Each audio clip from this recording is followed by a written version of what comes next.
Ned, our pastor, is away at the American Baptist Church's biennial in Virginia this Sunday. It happens every 2 years, and it's a great place, great time to have some kind of educational input and also a spiritual experience of worship together. It attracts people, clergy and lay people from all over the country. Judy and I started going to biennials back in 1971 up in Minneapolis and have been to most of them.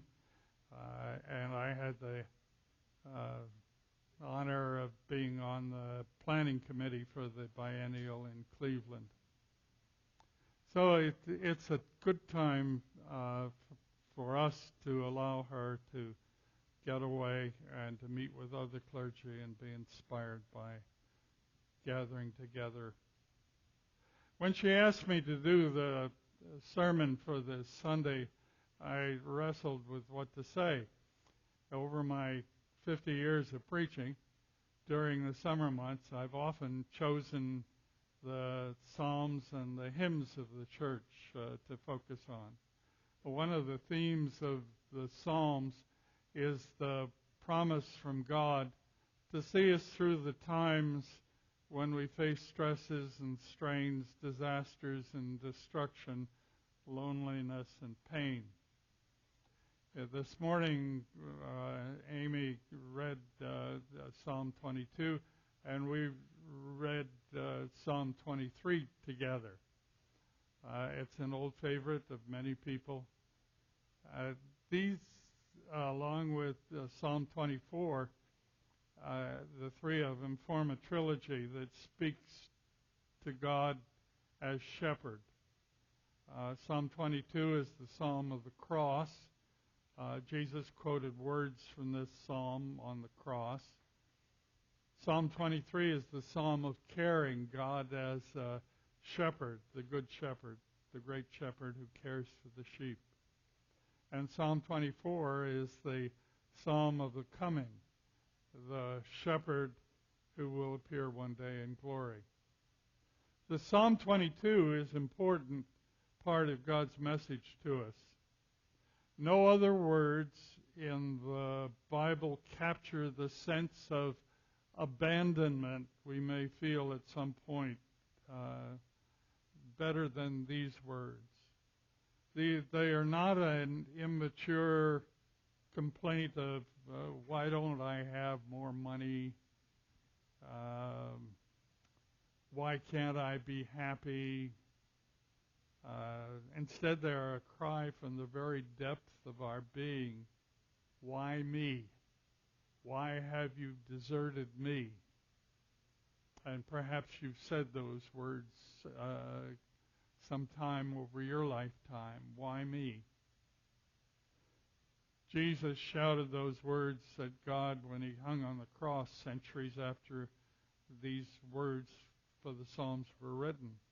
And what Jesus asks us when we experience great pain is to hand that pain to him, even if we feel abandoned. Psalm 23 seeks to mend hearts that are broken. After experiencing Psalm 22, Psalm 23 comforts us as we can imagine Jesus as the good shepherd who leads us to green pastures and still waters and restores our soul. Jesus guides us through the hills and the valleys, refreshing and restoring our lives, and he promises we will dwell in the house of the Lord our whole life long. Psalm 24 celebrates the ministry of the Good Shepherd. It opens with, "The earth is the Lord's and everything in it. The world and all the people belong to him." And it closes with a refrain that was often used in worship, sometimes set to music. You remember the Psalms were hymns. These are just words that we have in the Bible. The people outside the temple gates would call out to the gates to open up and let the King of Glory in. Quote, open up ancient gates, open up ancient doors, and let the King of Glory enter. Who is the King of Glory? The Lord strong and mighty, the Lord invincible in battle. The words from these people and this psalm, all three of the psalms that we know and love and come into our minds when we need them, just as they did for Jesus. They inspire us, they comfort us, or correct us just when we need a word from Jesus. Now, the Psalms were the songs of Jesus. They shaped the theology of the people of his day, just as the hymns that we sing shape our faith today. My faith as a child was shaped by the hymns I sang in First Baptist Church in a small town in New Jersey. My world of hymn songs expanded when, as a college student, I moved to Chicago in the 50s and began attending Second Baptist Church on Jackson Boulevard downtown. We would gather around the piano in the evenings and sing choruses. Second Baptist, as you may know, gave birth to Northern Baptist Seminary and to Judson University. Much of the theology that we learn comes from the hymns we sing. Sunday school is important. It gives us a basic understanding of the Christian story. But the hymns we sing give meaning to those stories and linger with us. When I ministered in nursing homes and led services there for them, I had my organist come with us, and although the residents couldn't often remember their own names, they could sing the old hymns. The old rugged cross came up, they could sing it. The words and the music linger with us. In 1996, I had a sabbatical that I used to research some books over in Great Britain. And I attended, while I was there, the International Folk Festival in Wales. They, out in a big farm field, I guess, or field anyway, they set up this huge tent that would hold thousands of people. And they would all gather for a contest between choirs. And as the crowd gathered under the huge tent, the organ began to play. And just as we often begin significant events with the national anthem, over in Wales, they began with this morning's opening hymn. They all stood and sang, "Guide me, O thou great Jehovah." I was thrilled. That Welsh hymn tune, Cwranda, means the low valley of the Rhondda, which is a river in South Wales, is one of my favorites. Unlike England, which is predominantly Anglican, or Ireland, which is predominantly Catholic, the majority of people in Wales belong to the Free Church tradition, Baptist or Methodist. And they are singers. We have attended several concerts in Cardiff, Wales, by the choral group Cambrensis, which is the old Roman army name for Wales, which is composed of choir members from the Cardiff area churches.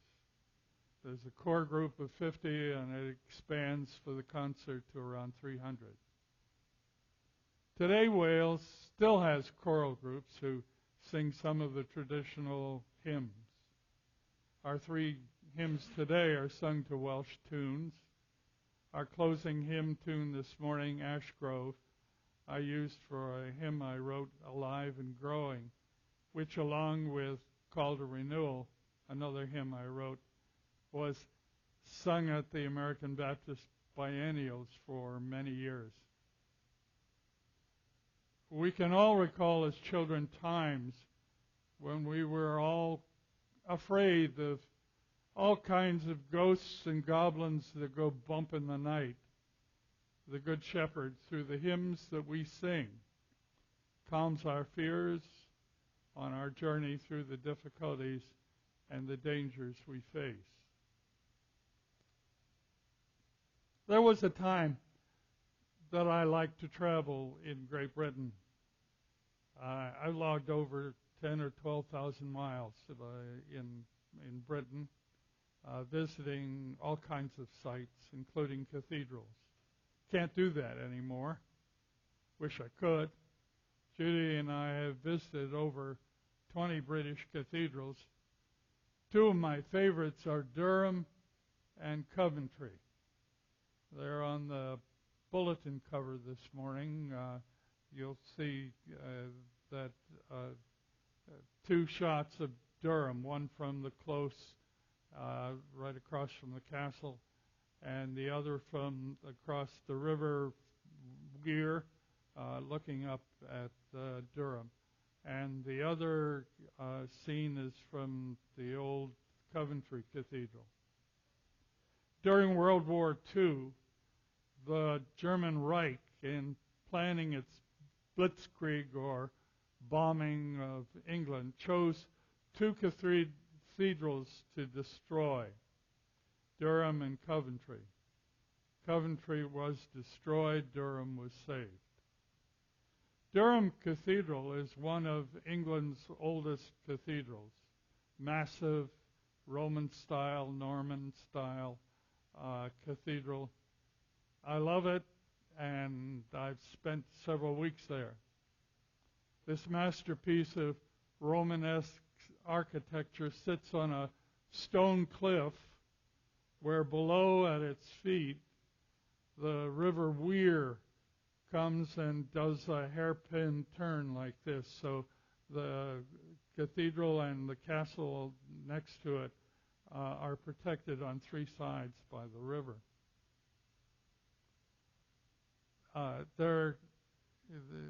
As I said, the two pictures on the cover, you can see the river Weir there. Somehow it has withstood the onslaught of both warrior and weather to stand today, much as it was built 800 years ago. It carries with it the air of invincibility.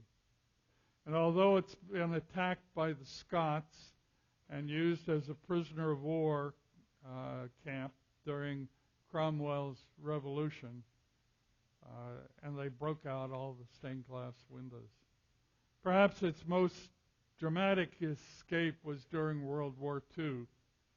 The Nazi blitzkrieg flew over northern England, but when it approached Durham, a mysterious mist, said to be sent by God by many, settled over and around the town and concealed it from the bomber pilots who flew above. God saved the cathedral, the people exclaimed in praise and joy, and so it stands as a sign of the providence of God. I wanted to show you some slides I took of it. John set them up for us. If you look at the last slide, I shot of a statue down in the town square. Right dead in front of my camera was somebody wearing a Boston Red Sox cap.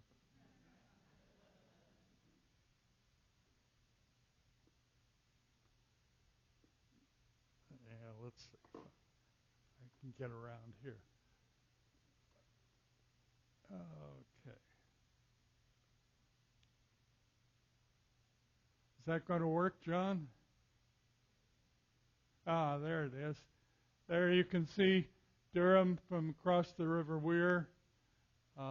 It was Judy came along with me, and while I sat in the conferences, why she wandered around all these areas. Here's a shot from the side of the cathedral. facing that is a castle, and there it is, and it stretches out over the whole picture. We stayed in the castle for a couple of weeks during the conference. It was. It's now part of the University of Durham. Here's another shot of it. One of the privileges we had was looking at some of the original scripts or old scripts from 500, 600 AD with lettering and like this. It was, I was surprised, but they allowed me to take pictures of it. And here's down in the left-hand corner, the guy with the Boston Red Sox on it.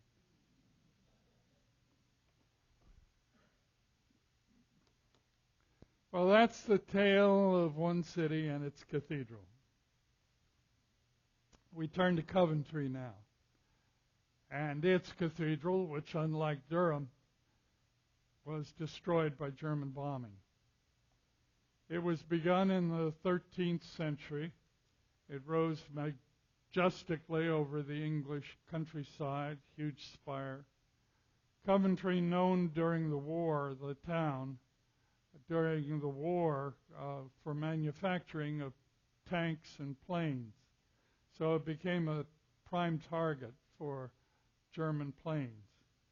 On November 14th, 1940, Coventry Cathedral died in the flames that destroyed the city.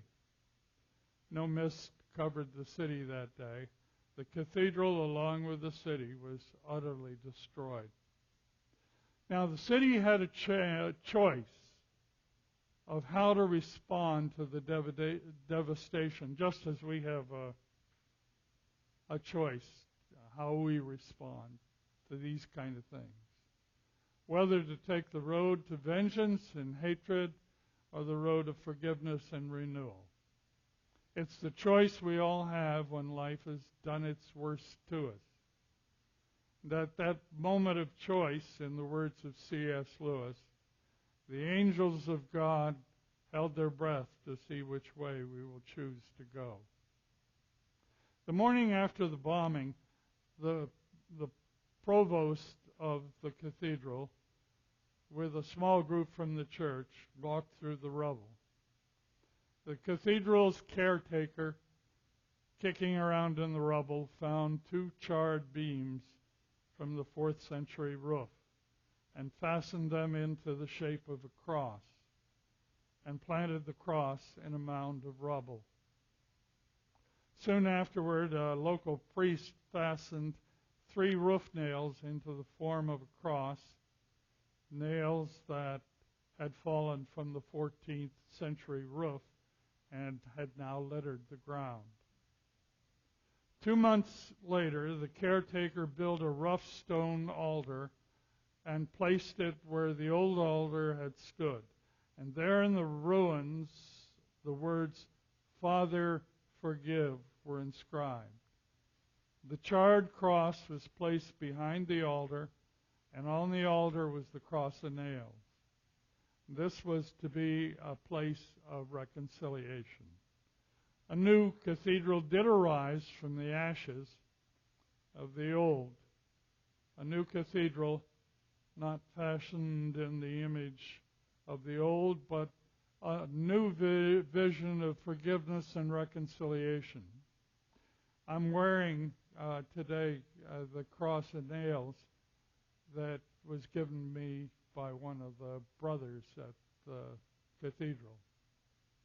And today when you visit the cathedral, you walk between the ruins of the old cathedral, which is like this, and there's portico here, and then the new cathedral, which is like this, perpendicular from it.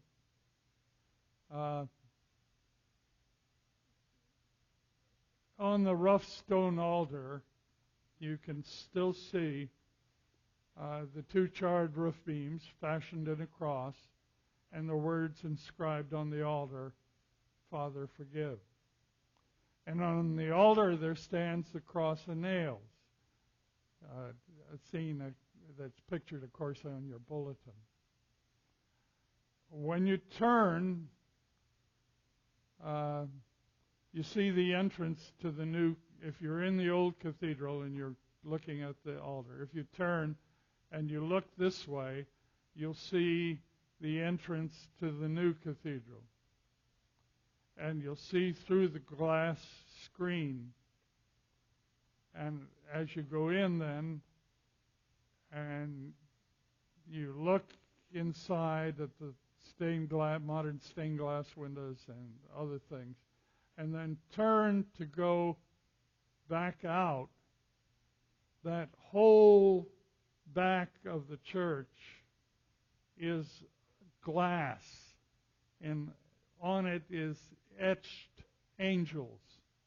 And as you look through that glass screen, you see the old cathedral out there and the cross. And as you leave the new cathedral, the west window says, to the glory of God, the cathedral burnt November 14th, AD 1940, is now rebuilt 1962. So I wanted, as I did with Durham, show you just a few slides from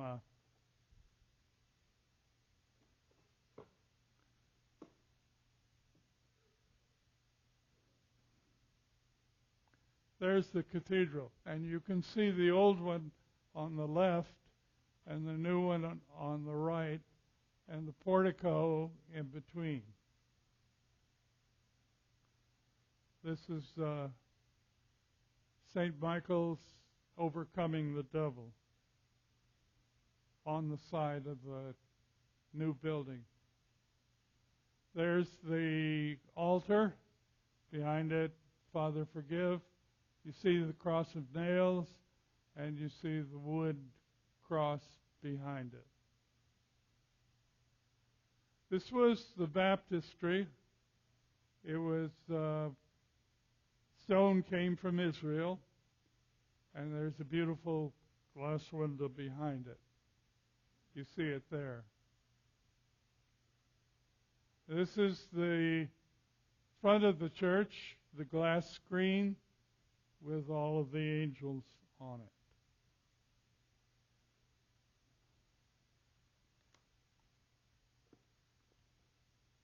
Thanks, John.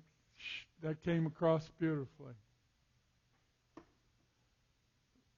Pilgrims come from all over the globe, as Judy and I have done twice, to see the new cathedral and to be touched by its message of forgiveness and reconciliation.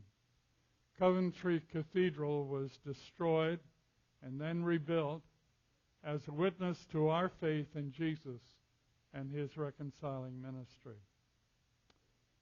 Now, some of you may relate to the tale of Durham, and some of which was blessed that evening. The planes flew over. But for others, the mists have not come and protected us from life's onslaughts. Evil has done its job, both from within and from without. The tale of the two cathedrals then becomes a parable for us. If Durham is your story, if life has been kind, rejoice and give thanks. Do not feel guilty over life having been good to you. God wishes the best for us. Jesus, the Good Shepherd, walks with us. If Coventry is your story, and you've been left to sift through the rubble and the wreckage of your life, I hope you will find there a couple of charred roof beams and fasten them into a cross. I hope that from the ashes there will come a resurrection, a renewal. Trust Jesus, the Good Shepherd, to bind your wounds and nurse you back to your feet. Jesus will take your pain and turn it to caring. Jesus will take your fear and give you courage. Jesus will take your anger and fashion it into a passion for peace.